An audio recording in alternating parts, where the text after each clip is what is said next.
The year is 1996 and a team of agents arrives at a hospital to gather several orphan babies, putting a special tag on each of them before being sent to a special program where they will become the perfect soldiers.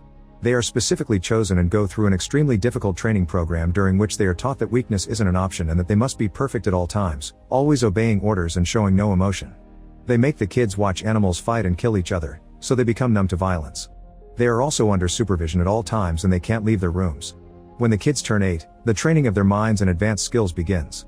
They have to be in classrooms every day and work on all kinds of puzzles and strategy problems.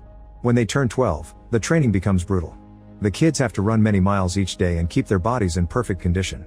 One day they are running in a field and one boy falls behind because of exhaustion. A truck comes for the boy and kills him without mercy because the program has no place for weakness.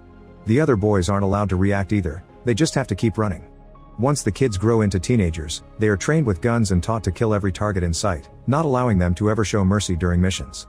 By the time they turn 17, these boys are fully formed weapons and ready for combat, which is signaled with a special tag tattoo on their faces. The best soldier in this class is Todd. By year 2036, he hasn't failed a single mission, although he has gained many scars. He travels all over the world and even to the moon, leading the special team through brutal battles during which they kill without remorse or mercy. Todd goes as far as to kill an innocent woman just to reach his target.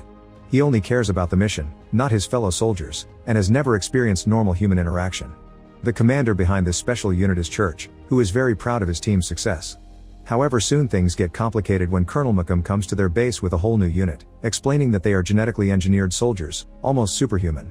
According to him, this means that they are better than Church's men and that Church should disband his program. Church disagrees, pointing out nothing can beat his soldiers' years of experience. Then Malcolm proposes to make both units compete against to prove which is the best one. Malcolm calls for Kane to represent his team. When the test's being, Kane quickly proves his superiority. He's more precise with the guns and he can lift more weight without getting tired. During a running race, Todd goes ahead because Malcolm gives him 20 extra minutes. But when Kane starts running too, he still manages to surpass Todd even if he started much later. Church still refuses to accept this and says new soldiers lack fighting spirit, so he adds another test. Todd and Kane begin climbing some steel chains, and once again, Kane proves to be faster even if he starts later. Next, Church wants to prove that battle experience matters, so he asks for a fight on the chains. Malcolm is smug and says that for it to be fair, 3 people should go against Kane. 2 more soldiers quickly join Todd on the chains, but this doesn't make a difference. Kane's just too strong and after exchanging a few hits, he quickly kills both soldiers, throwing their bodies to the ground. Todd manages to stay a bit longer and jumps on Kane, injuring his face to the point Kane loses an eye. Kane still can fight though and throws Todd on the piles of bodies on the ground. Malcolm won, but he is still furious and yells at Kane because such an injury means he isn't perfect anymore. Thinking Todd is really dead, Church accepts the new unit, and while the older veterans aren't killed, they won't be on active duty anymore. Malcolm orders to throw the bodies out as garbage, and a giant ship carries all the waste to a planet called Arcadia, which is a planet covered in trash. During the trip, Todd wakes up, feeling scared for the first time in his life as he realizes where he is. Suddenly the ship hatch opens to let go of all the trash, and Todd tries his best to hold on yet he still falls down on the planet. Luckily he manages to survive the fall and starts exploring the area. At first he only sees waste, but eventually he notices people in rags moving around. Todd decides to follow them, but at that moment, a giant sandstorm starts to hit the area and Todd has to hold down until it passes. Eventually Todd gets out of the storm and walks into a graveyard, noticing many people have died on this planet.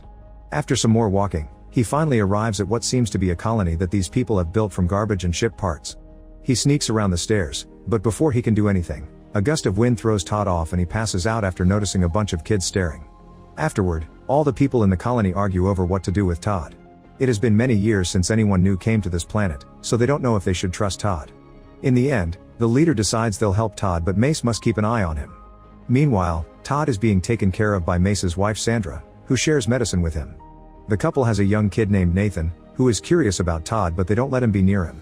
When Todd is finally healthy enough to leave the bed, he finds the family having a happy time together, and he doesn't know how to feel. Mace shows him he made a crutch for him, and Todd decides to behave for now. In the evening, the family brings Todd to the communal mess hall, and everyone feels wary of Todd because he eats a lot and doesn't speak, not to mention his soldier tattoos. When someone asks him what his deal is, Todd explains he was replaced by a better soldier, and people begin feeling more sympathetic toward him. From then on, Todd spends his time with Sandra, learning to do basic everyday chores. Sandra uses this time to teach him about the colony. This little town wasn't always here. The people were on their own ship traveling until the ship broke down and they crash landed here. It happened 3 years ago and help never came, But Sandra doesn't mind because nobody bothers them here and they live in peace. Meanwhile, Malcolm reveals he has been watching the Arcadia system and wants to set up monitoring stations there. He also wants to send out his new soldiers to patrol.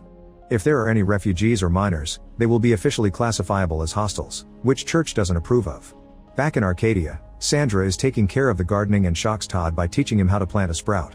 Suddenly a snake comes closer and Sandra immediately kills it, explaining they can be dangerous. One bit Nathan once and he was sick for a long time.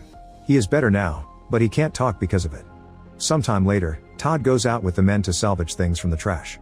Because of the weather, they all keep chains connected to their belts not to get lost. Unfortunately, a really strong sandstorm hits the area then, and a man gets trapped in the wind. The guys start pulling at the chain before their friend is blown away into an old machine, but they aren't strong enough to defeat the wind. At that moment, Todd joins in and begins pulling at the chain, his strength alone enough to save the man from the storm. During the struggle, someone drops a weapon and Todd picks it up, but the men immediately ask for it back while thanking him for his help. A ship flies above them and Todd gets curious, but Itis explained that the dumper ships just drop garbage and leave without making contact. Days pass and Todd gets used to life in the colony, working with the men salvaging the trash and with Sandra on the chores. One evening, Todd's so distracted by watching Sandra that he accidentally cuts his finger and he doesn't even notice the pain until Sandra takes care of the wound. She wonders what soldier life is like, and Todd explains he's always under discipline, which makes her hug him for comfort. When Christmas time comes, the colony throws a huge party. Todd's doing well until some crackers go off and Todd mistakes them for gunshots. This triggers his PTSD and he begins having flashbacks of all the horrible training he went through. Fearing what he may do, Todd goes to hide on the roof and watches the party from afar. The next day, Todd tries to keep down his violent training by punching a bag. However, this continues to bring back lots of brutal memories filled with death and destruction, including the time he had to kill a child. At that moment, a man comes closer to give Todd a gift, but Todd is still caught in his memories and can only see an enemy, so he pushes the man down by the throat. He almost kills him by throwing him inside a machine, but luckily he snaps out of it just in time and realizes lots of people are watching. Now everyone's getting wary of him again, especially when he keeps punching the bag until his hands bleed. This brings up another memory of him being in the classroom and beating up a fellow kid as his teacher reminded him he mustn't have mercy. Sometime later, Todd wakes up to find Nathan nearby, showing him that he solved a puzzle. At that moment a snake shows up and Todd tries to teach Nathan how to kill it, but Nathan is too afraid and freezes. Todd immediately jumps in and catches the snake but he doesn't kill it, instead he asks Nathan to try again. Suddenly Sandra and Mace arrive and kill the snake while they scold Todd for putting Nathan in danger. By this point the colony has had enough. They tell Todd he'll never fit in and that he's becoming too dangerous, so they kick him out. Todd gathers his things and walks away, shocking himself when he cries for the first time ever. Soon after that, Sandra and Mace are sleeping peacefully when suddenly a snake gets on the bed. When it's about to bite Mace, Nathan shows up and bravely kills the snake like Todd taught him. Mace realizes that Todd had been right and rushes out of the house to look for Todd, finding him hiding in the trash. He apologizes for what happened and invites him to come back. At that moment, a ship full of Malcolm's soldiers arrives on the planet, which Todd quickly identifies as a military ship and makes Mace run away with him. Soon lots of vehicles and soldiers come out of the ship, including Kane, and the colony raises an alarm to get in a defensive position. The soldiers then start attacking, shooting anyone in sight. Explosions begin occurring all over the place and Mace is hit by one, so Todd has to drag him away. When they reach a hiding spot, Todd tries to wrap up Mace's wounds, but it's too late and Mace dies asking for his family. Meanwhile, Church gets the news about the colony, but Malcolm orders his soldiers to kill them even if they're civilians. Just in case, Church decides to get his old soldiers ready.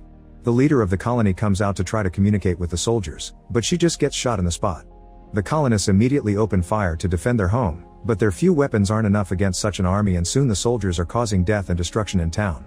They also come in with flamethrowers so they can slowly burn people to death in the most sadistic way. At that moment, Todd breaks through the roof and kills one of the flame soldiers. Then he gathers weapons from the fallen bodies and goes looking for the other flame soldier, who is currently chasing after Sandra and the kids. Luckily Todd gets there just in time and kills the guy with a rocket launcher. When yet another soldier begins shooting through the wall, Todd makes everyone duck before opening the door and shooting one more rocket to kill this man too. Afterward, Todd grabs the soldier's communicator and sends a growl to see what happens. Malcolm wonders what to do next, and Church advises him to retreat his men, to which Malcolm agrees. Once the soldiers are gone, the colonists use their time to heal the wounded, and Sandra's devastated when Todd confirms Mace is dead. Todd grabs as many weapons as he can find and paints his face, ready for revenge. Todd sneaks around to approach the landing area in secret and shoots one of the vehicles to cause confusion. The soldiers come out to look for him, and Todd secretly attacks from the dark. One guy gets pushed off the roof and another one gets a snake thrown at him. Then Todd hides in the water to stab a soldier and surprises another 2 with bullets. When more soldiers come in as backup, Todd begins shooting them all without caring about them shooting back. It turns out he's set up a puppet and he's controlling the weapon with strings from afar. He's also set up some explosives that he activates to kill many men at the same time. At that moment, a sandstorm arrives, so Todd ties himself to some old machinery while the wind takes away the last standing men. The last soldiers left are in vehicles, so Todd jumps from above to land on the roof and begins shooting any men he can see. Then he throws some explosives through the door to kill the drivers. However, Kane is still in his truck and attacking the colony again, causing even more damage. To get closer without suspicion, Todd steals a truck and comes after Kane by crashing against his vehicle. Kane jumps out of his car and immediately takes some medicine from his bag for his wounds. Todd goes looking for Sandra and the kids to rescue them, but Kane shows up for round 2. A new encounter between the men ensues, with them exchanging lots of blows and using any part of the colony for extra damage, like a falling sign in the window of a crashed helicopter. It seems Kane has the upper hand, and when Todd glances at a weapon on the ground, Kane goes for it first. This was a trick, and Todd uses the distraction to finally seriously hurt Kane with a helicopter blade. Then he punches him to the ground and grabs his neck to finally kill him. Moments later, Church's old army finds Todd and the survivors and doesn't attack because they still respect their old general. Meanwhile, Malcolm realizes he's lost all his men and orders Church to take off without the older guys. When Church protests, Malcolm immediately kills him. At that moment, the older unit enters the ship and captures Malcolm to take him to Todd, who is so scary that makes Malcolm wet his pants as he begs. Afterward, Malcolm and his counselors are thrown out of the ship and left on Arcadia, where a bomb goes off and kills them all. The ship takes off safely and it's revealed that the surviving colonists came aboard too, and now they're traveling to a better place to live at. Nathan asks Todd to pick him up and Todd finally experiences what real affection is like. Make sure to subscribe and turn on notifications so you can watch more videos like this. Thanks for watching.